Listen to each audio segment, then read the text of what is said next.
The Outsiders by S.E. Hinton. Chapter 9. It was almost 6:30 when I got home. The rumble was set for 7, so I was late for supper as usual. I always come in late. I forget what time it is. Darry had cooked dinner, baked chicken and potatoes and corn, 2 chickens because all 3 of us eat like horses, especially Darry. But although I love baked chicken, I could hardly swallow any. I swallowed 5 aspirins, though, when Darry and Soda weren't looking. I do that all the time because I can't sleep very well at night.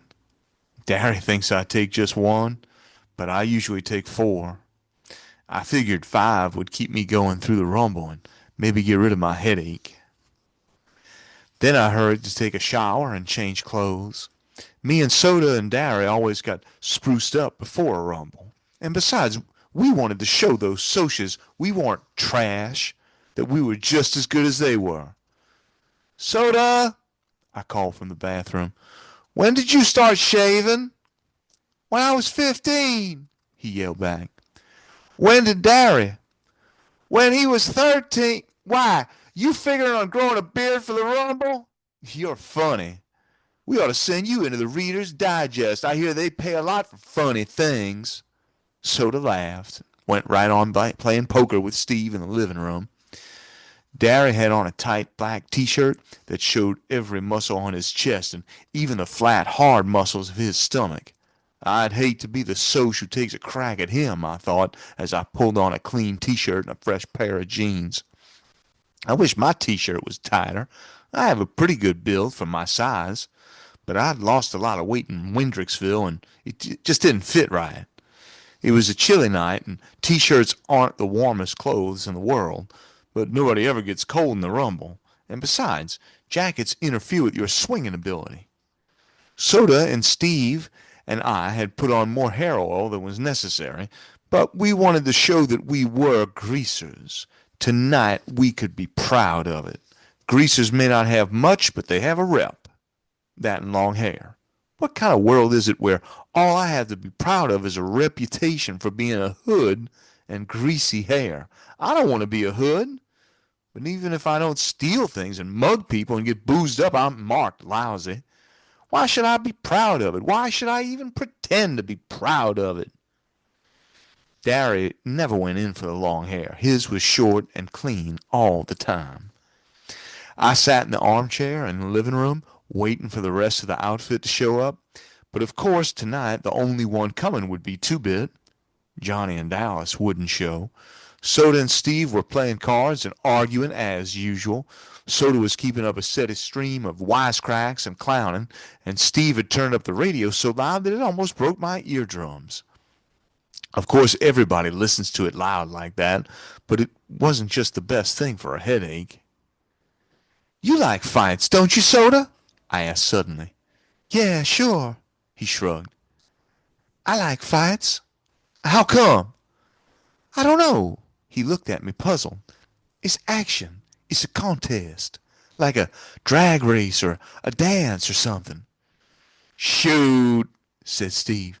"I want to beat those socias' heads in. When I get in a fight, I want to stomp the other guy good. I like it, too."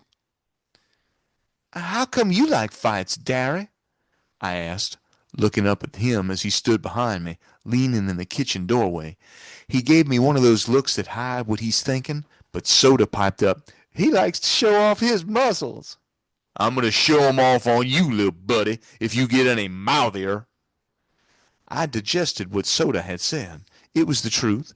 Darry liked anything that took strength, like weightlifting or playing football or roofing houses, even if he was proud of being smart, too. Darry never said anything about it, but I knew he liked fights.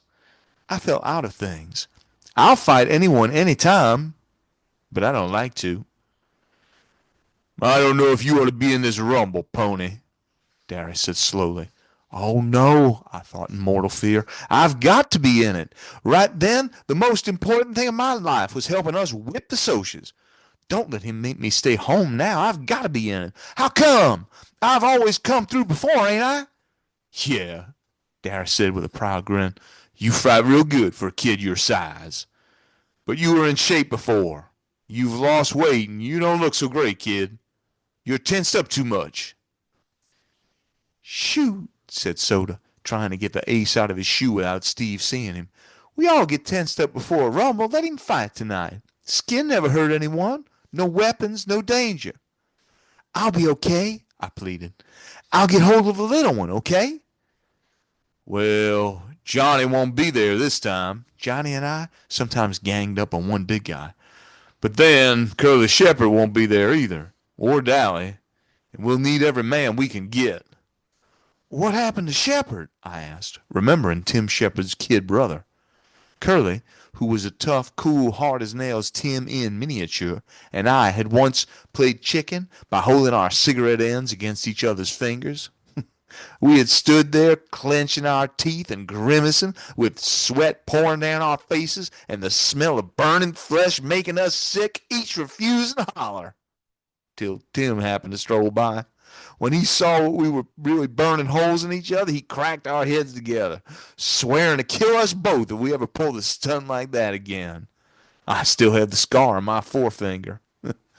Curly was an average downtown hood, tough and not real bright. But I liked him. He could take anything. He's in the cooler, Steve said, kicking the ace out of Soda's shoe. In the reformatory.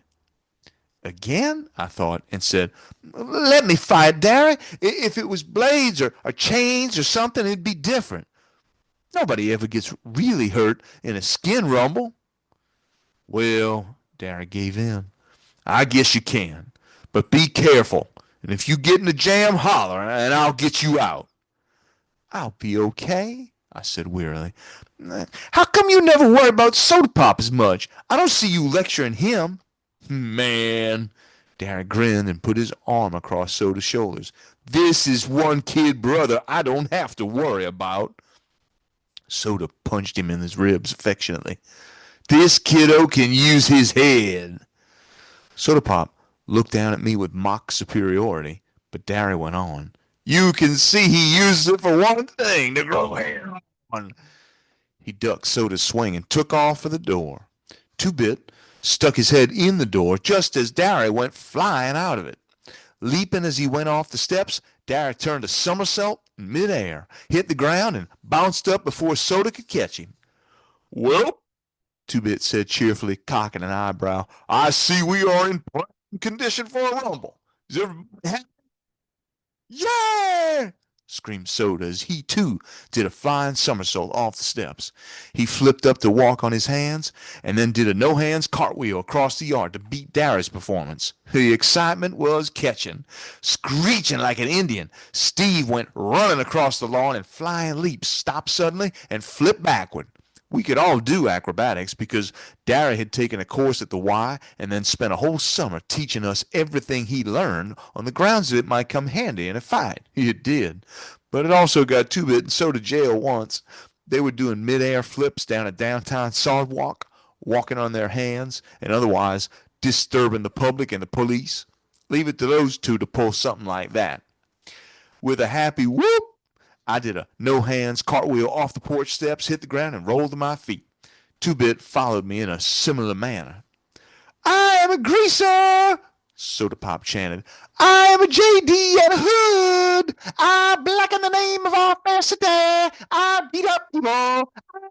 Gas stations. I am a menace to society. Man, do I have fun. Greaser, greaser, greaser. Steve sing-song. Victim of environment, the privilege, rotten, no count hood. Juvenile delinquent, you're no good, Darry shouted. Get thee hence, white trash, Two-Bit said in a snobbish voice. I am a sush.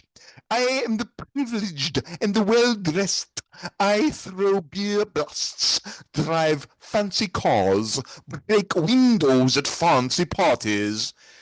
And what do you do for fun? I inquired in a serious, awed voice. Two-Bit screamed and did a cartwheel. We settled down as we walked to the lot. Two-Bit was the only one wearing a jacket. He had a couple of cans of beer stuffed in it. He always gets high before a rumble. Before anything else, too, come to think of it. I shook my head. I'd hate to see the day when I had to get my nerve from a can. I tried drinking once before. The stuff tasted awful. I got sick, had a headache, and when Darry found out, he grounded me for 2 weeks. But that was the last time I'd ever drank. I'd seen too much of what drinking did for you at Johnny's house. Hey, Two-Bit, I said, deciding to complete my survey. How come you like to fight? He looked at me as if I was off my nut. Shoot, everybody fights. If everybody jumped in the Arkansas River, old Two-Bit would be right on their heels. I had it then. Soda fought for fun, Steve for hatred, Darry for pride, and Two-Bit for conformity. Why do I fight? I thought, and couldn't think of any real good reason. There isn't any real good reason for fighting except self-defense. Listen, Soda, you and Pony Boy, Darry said as we strode down the street. If the furs show, you two beat it out of there. The rest of us can only get jailed. You two can get sent to a boys' home. Nobody in this neighborhood's going to call a fuzz, Steve said grimly. They know what'd happen if they did. All the same, you two blow at the first sign of trouble. You hear me? You sure don't need an amplifier, Soda said, and he stuck out his tongue at the back of Darry's head. I stifled a giggle. If you want to see something funny, it's a tough hood sticking his tongue out at his big brother. Tim Shepard and company were already waiting when we arrived at the vacant lot, along with a gang from Brumley, one of the suburbs. Tim was a lean, cat-like 18-year-old who looked like the model J.D. you see in movies and magazines. He had the right curly black hair, smoldering dark eyes, and a long scar from a temple to his chin where a tramp had belted him with a broken pop bottle. He had a tough, hard look to him, and his nose had been broken twice. Like Dally's, his smile was grim and bitter. He was one of those who enjoyed being a hood. The rest of his bunch were the same way. The boys from Brumley, too. Young hoods who would grow up to be old hoods. I'd never thought about it before, but they'd just get worse as they got older, not better. I looked at Darry. He wasn't going to be any hood when he got old. He was going to get somewhere. Living the way we do would only make him more determined to get somewhere. That's why he's better than the rest of us, I thought. He's going somewhere. And I was going to be like him. I wasn't going to live in a lousy neighborhood all my life. Tim had the tense, hungry look of an alley cat. That's what he's always reminded me of, an alley cat. And he was constantly restless. His boys ranged from 15 to 19, hard-looking characters who were used to the strict discipline Tim gave out. That was the difference between his gang and ours. They had a leader and were organized. We were just buddies who stuck together. Each man was his own leader. Maybe that's why we could whip them. Tim and the leader of the Brumley outfit moved forward to shake hands with each of us, proving that our gangs were on the same side in this fight, although most of the guys in those two outfits weren't exactly what I'd like to call my friends. When Tim got to me, he studied me, maybe remembering how his kid brother and I had played chicken. You and the quiet black-headed kid were the ones that killed that Soch? Yeah, I said, pretending to be proud of it. Then I thought of Cherry and Randy. Got a sick feeling in my stomach. Good going, kid. Curly always said you were a good kid. Curly's in the reformatory for the next 6 months. Tim grinned ruefully, probably thinking of his roughneck, hard-headed brother. He got caught breaking into a liquor store, little. He went on to call Curly every unprintable name under the sun. In Tim's way of thinking, terms of affection. I surveyed the scene with pride. I was the youngest one there. Even Curly, if he had been there, had turned 15, so he was older than me. I could tell Darry realized this too, and although he was proud, I also knew he was worried. Shoot, I thought, I'll fight so good this time he won't ever worry about me again. I'll show him that someone besides Soda Pop can use his head. One of the Brumley guys waved me over. We mostly stuck with our own outfits, so I was a little leery of going over to him, but I shrugged. He asked to borrow a weed, then lit up. "That big guy with y'all, you know him pretty well?" "I ought to. He's my brother," I said. I couldn't honestly say yes. I knew Darry as well as he knew me, and I wasn't saying a whole lot. "No kidding. I got a feeling he's going to be asked to start the fireworks around here. He a pretty good—" He meant rumbler. Those Brumley boys have weird vocabularies. I doubt if half of them can read a newspaper or spell much more than their names. And it comes out in their speech. I mean, you take a guy that calls a rumble bop action, and you can tell he isn't real educated. "Yep," I said. "But why him?" He shrugged. "Why anybody else?" I looked our outfits over. Most greasers don't have real tough builds or anything. They're mostly lean and kind of panther looking in a slouchy way. This is partly because they don't eat much and partly because they're slouchy. Darry looked like he could whip anyone there. I think most of the guys were nervous because of the no weapons rule. I didn't know about the Brumley boys, but I knew Shepard's gang were used to fighting with anything they could get their hands on. Bicycle chains, blades, pop bottles, pieces of pipe, pool sticks, or sometimes even heaters. I mean guns. I have a kind of lousy vocabulary too, even if I am educated. Our gang never went in for weapons. We're just not that rough. The only weapons we ever used were knives, and shoot, we carried them mostly just for looks. Like Two-Bit with his black-handled switch, none of us had ever really hurt anybody or wanted to. Just Johnny. And he hadn't wanted to. "Hey, Curtis!" Tim yelled. I jumped. "Which one?" I heard Soda yell back. "The big one! Come on over here!" The guy from Brumley looked at me. "What did I tell you?" I watched Darren going toward Tim and the leader of the Brumley boys. He shouldn't be here, I thought suddenly. I shouldn't be here, and Steve shouldn't be here, and Soda shouldn't be here, and Two-Bit shouldn't be here. We're greasers, but not hoods. We don't belong with this bunch of future convicts. We could end up like them, I thought. We could. And the thought didn't help my headache. I went back to stand with Soda and Steve and Two-Bit then because the Socias were arriving. Right on time. They came in 4 carloads and filed out silently. I counted 22 of them. There were 20 of us, so I figured the odds were as even as we could get them.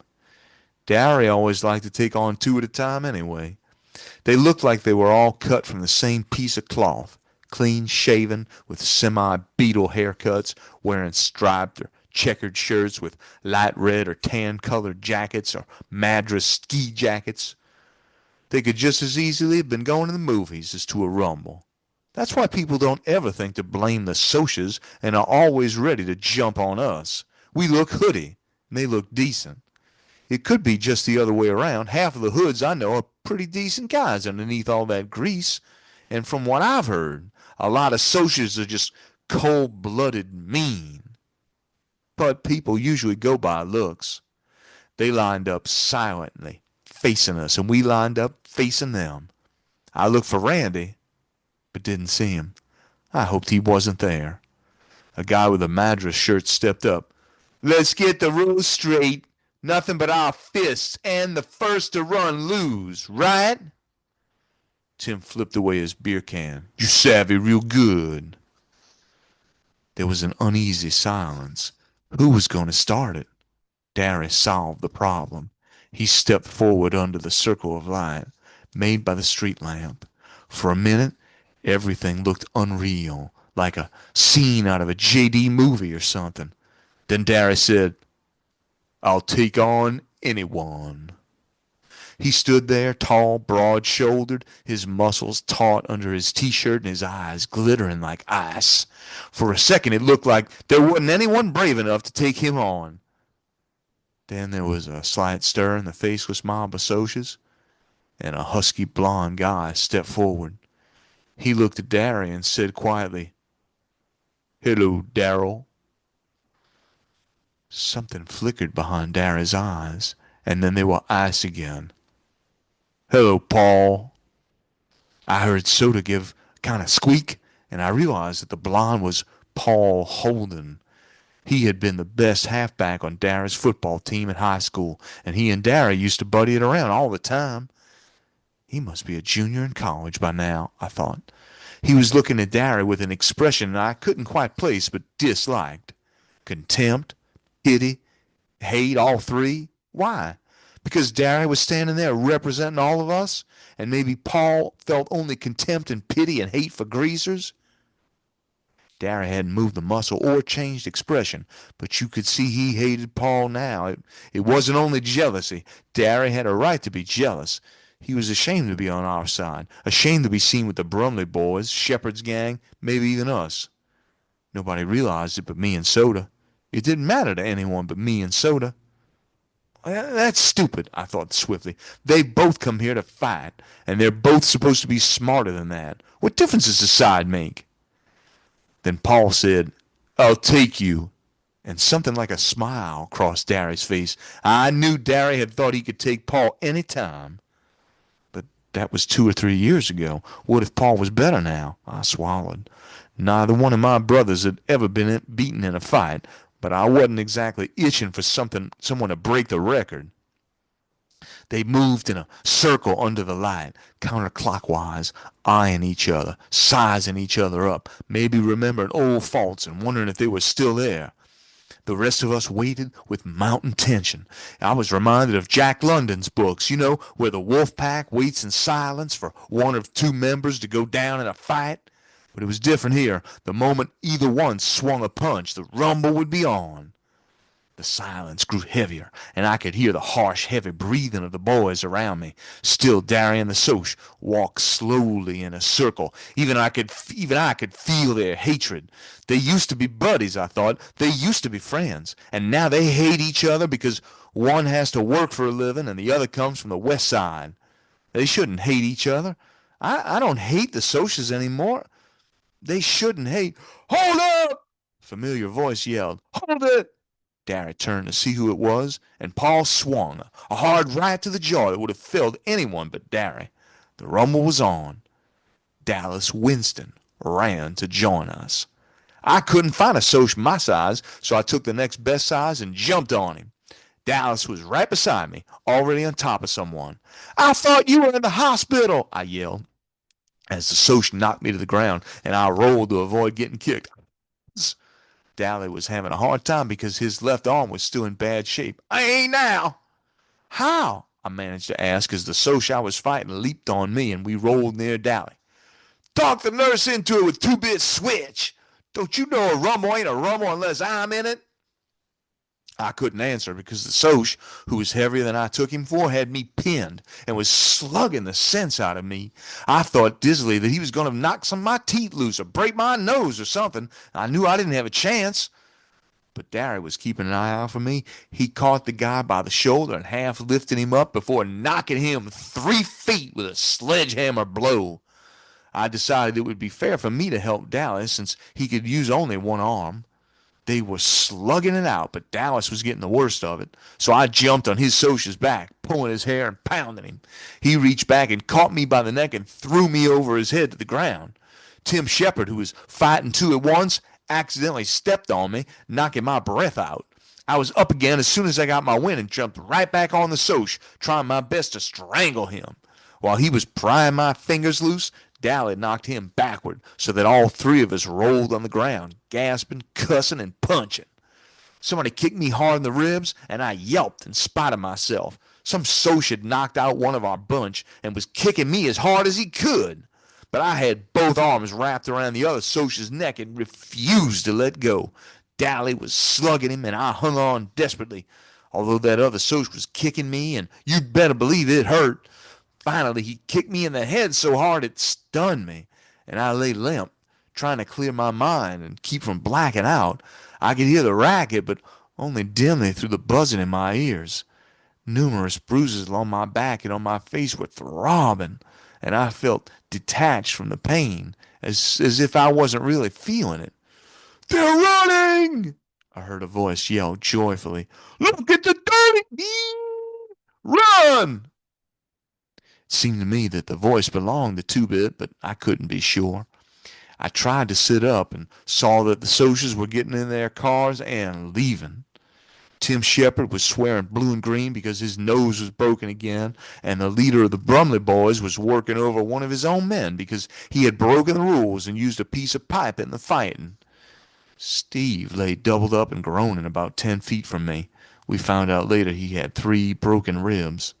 Soda Pop was beside him, talking in a low, steady voice. I did a double take when I saw Two-Bit. Blood was streaming down one side of his face, and one hand was busted wide open. But he was grinning happily because the Socias were running. "We won," Darry announced in a tired voice. He was going to have a black eye, and there was a cut across his forehead. "We beat the Socias." Dally stood beside me quietly for a minute, trying to grasp the fact that we had really beaten the Socias. Then, grabbing my shirt, he hauled me to my feet. "Come on!" He half dragged me down the street. "We're going to see Johnny."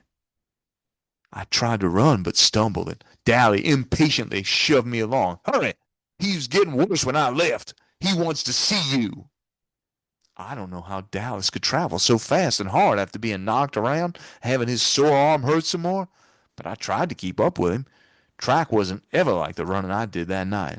I was still dizzy and had only a dim realization of where I was going and why. Dally had Buck Merrill's T-Bird parked in front of our house, and we hopped into it. I sat tight as Dally roared the car down the street. We were on 10th when a siren came on behind us, and I saw the reflection of the red light flashing in the windshield. "Look sick," Dally commanded. "I'll say I'm taking you to the hospital, which will be truth enough." I leaned against the cold glass of the window and tried to look sick, which wasn't too hard, feeling the way I did right then. The policeman looked disgusted. "All right, buddy, where's the fire?" "The kid," Dally jerked a thumb toward me. "He fell off his motorcycle. I'm taking him to the hospital." I groaned, and it wasn't all fake out. I guess I looked pretty bad, too, being cut and bruised like I was. The fuzz changed his tone. "Is he real bad? Do you need an escort?" "How would I know if he's bad or not? I ain't no doc. Yeah, we could use an escort." And as the policeman got back in his car, I heard Dally hiss, "Sucker!" With the siren ahead of us, we made record time getting to the hospital. All the way there, Dally kept talking and talking about something, but I was too dizzy to make most out of it. "I was crazy, you know that kid? Crazy for wanting Johnny to stay out of trouble, for not wanting him to get hard. If he'd been like me, he'd never have been in this mess. If he'd get smart like me, he'd never have run into that church. That's what you get for helping people. Editorials in the paper. A lot of trouble. You better wise up, pony. You get tough like me, and you don't get hurt. You look out for yourself, and nothing can touch you." He said a lot more stuff, but I didn't get it all. I had a stupid feeling that Dally was out of his mind, the way he kept raving on and on, because Dallas never talked like that. But I think now I would have understood if I hadn't been sick at the time. The cop left us at the hospital as Dally pretended to help me out of the car. The minute the cop was gone, Dally let go of me quick, so quick I almost fell. "Hurry!" We ran through the lobby and crowded past people into the elevator. Several people yelled at us, I think because we were pretty racked up looking, but Dally had nothing on his mind except Johnny, and I was too mixed up to know anything but that I had to follow Dally. When we finally got to Johnny's room, the doctor stopped us. "I'm sorry, boys, but he's dying." "We gotta see him," Dally said and flicked out Two-Bit's switchblade. His voice was shaking. "We gotta see him, and be any static, you'll end up on your own operating table." The doctor didn't bat an eye. "You can see him, but it's because you're his friends, not because of that knife." Dally looked at him for a second, then put the knife back in his pocket. We both went into Johnny's room, standing there for a second, getting our breath back in heavy gulps. It was awful quiet. It was scary quiet. I looked at Johnny. He was very still, and for a moment I thought in agony, He's dead already. We're too late." Dally swallowed, wiping the sweat off his upper lip. Johnny Cake, he said in a hoarse voice. Johnny? Johnny stirred weakly, then opened his eyes. Hey, he managed softly. We won, Dally panted. We beat the Socias. We stomped them. Chased them out of our territory. Johnny didn't even try to grin at him. Useless. Fighting's no good. He was awful white. Dally licked his lips nervously. They're still writing editorials about you in the paper for being a hero and all. He was talking too fast and too calmly. Yeah, they're calling you a hero now and heroizing all the greasers. We're all proud of you, buddy. Johnny's eyes glowed. Dally was proud of him. That was all Johnny had ever wanted. Pony boy! I barely heard him. I came closer and leaned over to hear what he was going to say. Stay cold, pony boy. Stay cold. The pillow seemed to sink a little, and Johnny died. You read about people looking peacefully asleep when they're dead, but they don't. Johnny just looked dead, like a candle with the flame gone. I tried to say something, but I couldn't make a sound. Dally swallowed and reached over to push Johnny's hair back. Never could keep that hair back. That's what you get for trying to help people, you little... That's what you get. Whirling suddenly, he slammed back against the wall. His face contracted in agony, and sweat streamed down his face. Johnny! He begged, slamming one fist against the wall, hammering it to make it obey his will. Johnny, don't die! Please don't die! He suddenly bolted through the door, down the hall.